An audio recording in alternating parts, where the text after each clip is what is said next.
Batisi TV, lawan Rashipi daka Frank Yamaha, dan Maxi Sports Scooter Aerox 155. Ringkat baka net foodish, ordar mapi, nginwan ramani, hakir dobyeng jompi.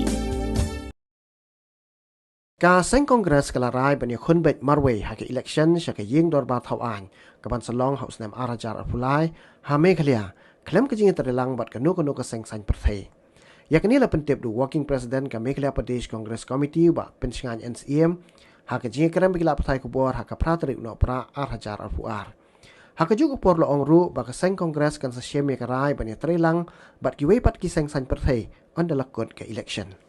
Kongres dunia hapo Meghalaya ni nomdon People Alliance.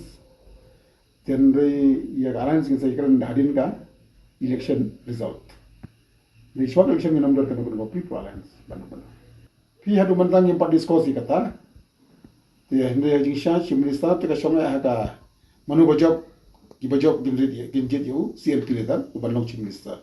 Dia kata kita sangat diskusi poverty. Incumbent silit ka pupun ba. Embar boleh kau kumta. Matrai jipai ba ki kham sutu kham ha ban yangi ki politician ya ka jing field jongka sarkar MDA bar ka bangi pej mga kalong ba para coalition partner kim don jing ya de pej ka NPP ba ka UDP kim don good relations ka BJP na ka por ka criticize ya ki partner jong hapo ka MDA tadaw nga iga kabun ba ki ha ka bagpaj ba ka bakut Indo ika jinsanya, bat ki berbun kin khai jaka kongres. Kam tam bagi amat ika jinsanya kongres aki sedang beradab, bangi ai ika jinsanya bapa. Em kata ka jinsanya, datang yedon lang barokoi, ngin kami abun nambar, ngin aja amat jinsanya maloi. Ternyata politik ka nginom community tagi kata, kan don ika por bangin haban ngami amat jinsanya maloi, ngin haban itu dalam bagi parti. Tam matrai election kelajan, matrai kalian jungkir kimnon convenience you.